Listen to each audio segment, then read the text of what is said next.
So hello guys. तो सबसे पहले मैं खुद के बारे में बताना चाहता हूँ। मेरा नाम आशीष है और लास्ट ईयर भी मैंने सीयूटी को दिया था और मेरा स्कोर था 828 आउट ऑफ 1000। मेरे 12th क्लास में भी अच्छे खासे मार्क्स थे और 10th क्लास में भी। तो मैं ये सब चीज़ें इसलिए बता रहा हूँ ताकि थोड़ा तुम्हें फील हो सके कि हाँ, तुम एक रिलायबल बंदे से ये सारी बातें सुनने वाले हो। तो इन दिस वीडियो में तुम्हें बताऊंगा कि आखिर तुम एनसीईआरटी को एक प्रॉपर वे से कैसे तैयार कर सकते हो, क्योंकि मोस्ट ऑफ द टाइम क्या होता है ना, तुम पढ़ने तो जाते हो लेकिन तुम्हारा दिमाग घूमता रहता है और तुम्हें समझ नहीं आता कि आखिर क्या इंपॉर्टेंट है और क्या मार्क करना है क्या नहीं करना। और इस वीडियो में मैं अपने एग्जाम्पल भी देने वाला हूँ कि आखिर मैं इस साल, हमारे एक चैप्टर है बिजनेस स्टडीज़ में फाइनेंशियल मार्केट, जो कि लास्ट ईयर में नहीं था, तो मुझे इसे इस साल तो प्रिपेयर करना ही है।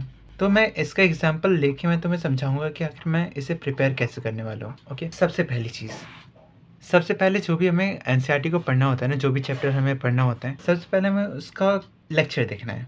ओके, ऐसा मैं क्यों कह रहा हूँ? अगर तुम्हें थोड़ा बहुत आइडिया है कि आखिर उस चैप्टर में क्या है और उस चैप्टर में कौन कौन सी चीज़ों के बारे में हम पढ़ने वाले हैं, तो वो तुम्हारे लिए बहुत ही ज़्यादा आसान रहने वाले हैं, तुम इजीली उसे समझ लोगे। तो जैसे मेरा ये चैप्टर है फाइनेंशियल मार्केट, जब मुझे एनसीईआरटी से इसे पढ़ना होगा तो सबसे पहले मैं इसका एक लेक्चर देखूंगा यूट्यूब से, चाहे वो सुनील सर का हो या फिर किसी का भी हो। मैं इस चैप्टर के बारे में एक बेसिक नॉलेज अपने पास लेके आऊंगा कि आखिर इस चैप्टर के अंदर है क्या। फिर मैं आऊंगा एनसीईआरटी पे। लेकिन कैसे? सबसे पहले मेरा स्टेप क्या रहने वाला है इसमें? सबसे पहले मैं सिर्फ रीड करूंगा और पेंसिल से अंडरलाइन करूंगा। ओके, यहाँ पे ना ही तुम्हें पेन यूज करना है, नहीं तुम्हें हाईलाइटर यूज करना है। सबसे पहले रीडिंग सिर्फ नॉर्मल रीड करो उसे, क्या लिखा हुआ है, और अगर तुम्हें अंडरलाइन करना ही है, ओके, तुम्हारे मन में आ रहा है कि मुझे अंडरलाइन करना है, तब तुम पेंसिल से कर सकते हो। सबसे पहली बात, एक चीज तुम्हारे मन में ये बात होनी चाहिए कि जब भी तुम एनसीईआरटी को पढ़ने का सोच रहे हो तो वो सिर्फ एक बार नहीं सोच रहे, तुम्हें उसे मल्टीपल टाइम पढ़ना पड़ेगा, चाहे वो किसी भी कॉम्पिटिटिव एग्जाम के लिए हो। सो सबसे पहले जब भी मैं इस चैप्टर को स्टार्ट करने वाला हूँ तो सबसे पहले मैं उसे रीड करूंगा, फिर उस पर अंडरलाइन करना हो तो पेंसिल को यूज करूंगा। सेम चैप्टर को अगली बार मैं स्टार्ट करने वाला हूँ, मतलब नेक्स्ट रीडिंग में स्टार्ट करूंगा, उस टाइम मैं रीड के साथ सोच समझ के अंडरलाइन करूंगा कि आखिर मुझे अंडरलाइन करना क्या है, क्या उसमें इंपॉर्टेंट है। क्योंकि जब तुम पहली बार कुछ भी पढ़ते हो ना, चाहे वो कोई भी सब्जेक्ट हो, तो वहाँ पे तुम्हें दुनिया भर की चीज़ें इंपॉर्टेंट लगती है। ये भी इंपॉर्टेंट है, वो भी इंपॉर्टेंट, क्योंकि तुमने उसके बारे में कुछ पढ़ा ही नहीं है। तो एक बार अगर तुम इसे पढ़ लेते हो तो तुम्हारे अंदर एक बेसिक सा फ्रेमवर्क तुम्हारे मन में आ जाता है कि आखिर इस पॉइंट पे ये लिखा हुआ है और इसमें ये चीज़ें इंपॉर्टेंट हो सकती है। तो सेकंड पॉइंट में अगेन तुम पेंसिल से हाईलाइट करोगे और थर्ड या फोर्थ टाइम पे तुम स्टार्ट करोगे हाईलाइटर और पेन का यूज़ करना। ओके, जैसे मैं अपना एनसीईआरटी दिखाता हूँ। ओके, अगर तुम इसे देखोगे तो ये कुछ ऐसा है। मैं यहाँ पे अंडरलाइन भी नहीं कर रहा नॉर्मल, मैंने यहाँ पे सिर्फ बॉक्स बना रखा है। यहाँ पे मैं अगर सब कुछ अंडरलाइन करता तो वो थोड़ा सा अजीब दिखता मुझे, तो यहाँ पे मैंने पहले बॉक्स बना रखा है, कुछ चीज़ों को अंडरलाइन कर रखा है, मतलब हाईलाइट कर रखा है, और पूरी बुक कुछ ऐसी दिख रही है। क्योंकि हाँ, इस वाले चैप्टर में बहुत सारी चीज़ें इंपॉर्टेंट हैं और कुछ गलतियाँ मेरी भी थी कि मैंने स्टार्टिंग में अंडरलाइन कर लिया था, इसलिए मैं तुम्हें सजेस्ट कर रहा हूँ कि पहले तुम अंडरलाइन करना स्टार्ट मत करना। और अब जब तुम इन सब चीज़ों को कर लोगे, अंडरलाइन कर लिया और ये सब तुमने नॉर्मली पढ़ लिया सभी चैप्टर्स को, अब तुम्हें एक चीज़ मन में लाना पड़ेगा कि तुम्हें रिवाइज भी करना है। ओके, ऐसा नहीं है कि तुम पढ़ते जा रहे हो और पीछे का भूल रहे हो। रिवाइज करने का भी एक सिंपल सा तरीका है कि एक हार्ड चैप्टर को लो। हार्ड मतलब कि वो बहुत ज़्यादा लेंथी हो सकता है या फिर वो थोड़ा सा कॉम्प्लेक्स हो सकता है, उसके साथ एक ईजी ले लो। ओके, जैसे यहाँ पे ले लो फाइनेंशियल मैनेजमेंट, ओके, और यहाँ पे ले लो कंज्यूमर प्रोटेक्शन, या फिर यहाँ पे प्रिंसिपल्स को ले लो और यहाँ पे कंट्रोलिंग को ले लो। तो ये कॉम्बिनेशन बहुत ही ज़्यादा लगता है कि हाँ, ये बहुत ही ज़्यादा कॉम्प्लेक्स है और ये बहुत ज़्यादा ईजी है। तो एक दिन के अंदर तुम इन दोनों को ये निपटा सकते हो। और जब पहली बार रिवीजन करोगे तो उसमें मान लो कि 30 मिनट लगता है, रिवीजन करने में 30 मिनट लगता है पूरा, तो उसे ट्राई करोगे, या फिर ट्राई ना भी करोगे ना, तो अगली बार जब भी तुम उसे रिवाइज करने आओगे तो वो ऑटोमेटिकली 25 मिनट पे आ जाएगा, फिर 20 मिनट पे आ जाएगा, और एक ऐसा भी टाइम आएगा जब तुम पूरे चैप्टर को सिर्फ 10 मिनट में निपटा दोगे। सिर्फ ऊपर ऊपर से नहीं, प्रॉपरली उसे सभी लाइन्स को तुम पढ़ रहे होगे, क्योंकि तुम्हें पता है कि यहाँ पे क्या लिखा हुआ है और उसका क्या मीनिंग है वहाँ पे। ये बहुत ही ईजी रहने वाला है तुम्हारे लिए आगे जाके। बाकी एक चीज़ मैं समझाता हूँ, तुम्हें एनसीईआरटी को लर्न नहीं करना, तुम्हें एग्जैक्ट वर्ड टू वर्ड तुम्हें याद नहीं रखना, तुम्हें बस उससे फेमिलियर होना है। अब इसका क्या मतलब मैं तुम्हें समझाता हूँ।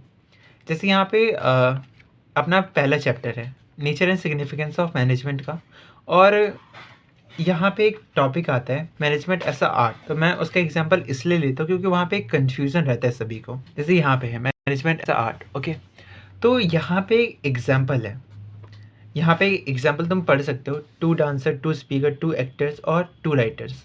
Will always differ in demonstrating their art. Okay, ये एक प्रॉपर सा एक एग्जाम्पल है पर्सनलाइज एप्लीकेशन का।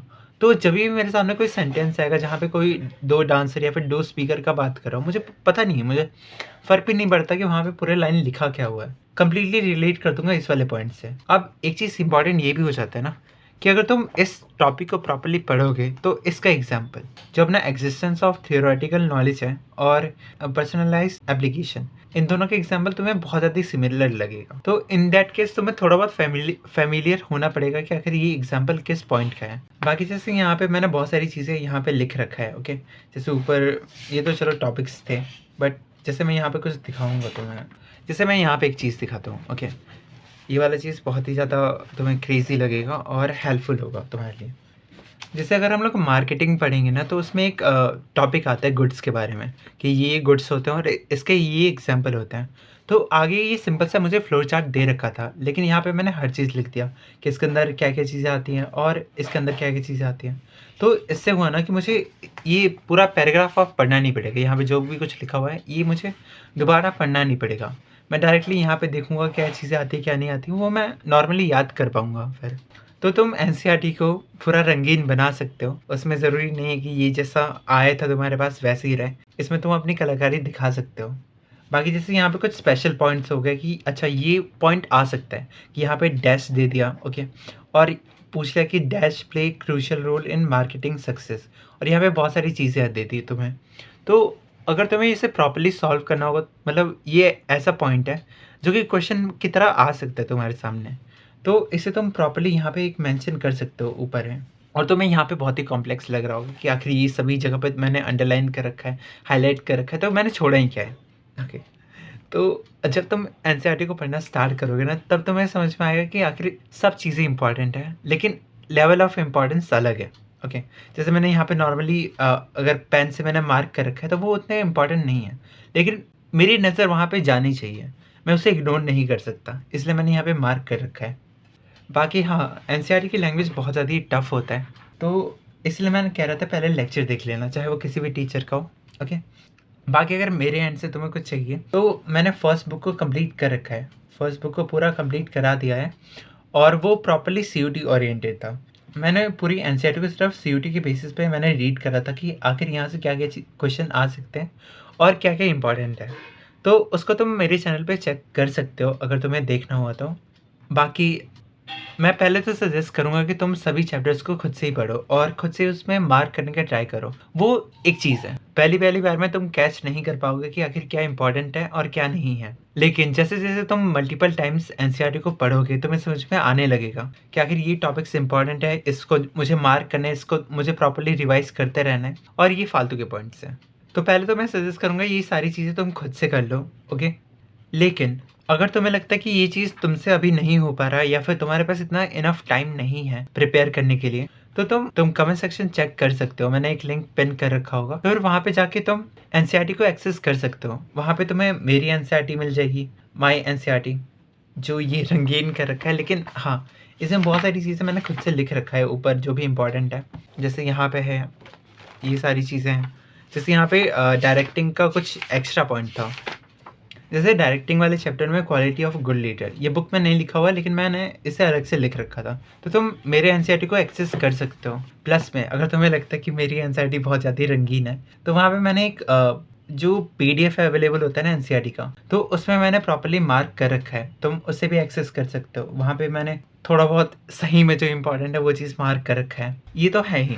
ओके, ये दो चीज़ें तुम्हें मिलेगी। प्लस में जितने भी डेफिनेशंस है और उन डेफिनेशंस को किसने दिया था, बुक में जितने भी सारे प्रोसेस हैं उन सभी को मैंने एक प्लेस पे लिख रखा है। ओके, ऑफ कोर्स ये बात है, अगर तुम सीयूटी का पेपर देने जा रहे हो तो वहाँ पे मॉक की इंपॉर्टेंस बहुत ज़्यादा होती है, मॉक पेपर का। ओके, लेकिन अगेन पहले मैं सजेस्ट करूँगा कि तुम खुद से करो, लेकिन अगर तुम्हें फ़ील होता है कि हाँ मेरे पास अभी इतना टाइम नहीं है कि मैं सभी मॉक्स को एनालाइज़ करूँ या फिर मैं मॉक्स को दे भी सकूँ। ओके, अगर तुम फ़ील करते हो कि तुम्हारे पास इतना टाइम नहीं है कि तुम मॉक को एनालाइज़ कर सकते हो और उसमें से इंपॉर्टेंट क्वेश्चन को मार्क करो, तो फिर मैंने लास्ट ईयर जो भी अपने मॉक्स को अटेम्प्ट कर रखा था, मैंने उसका एक्सेस भी वहाँ पे प्रोवाइड कर रखा है, तो उसे चेकआउट कर सकते हो। बाकी इस टॉपिक से रिलेटेड तुम्हें कोई भी डाउट होता है, ओके, तो तुम मुझसे पूछ सकते हो कमेंट सेक्शन में। बाकी इस वीडियो में बस इतना ही था। बाकी इस वीडियो में बस इतना ही था। मैं तुम्हें सजेस्ट करूँगा कि तुम इस वीडियो को देखो एंड मिलते हैं नेक्स्ट वीडियो में।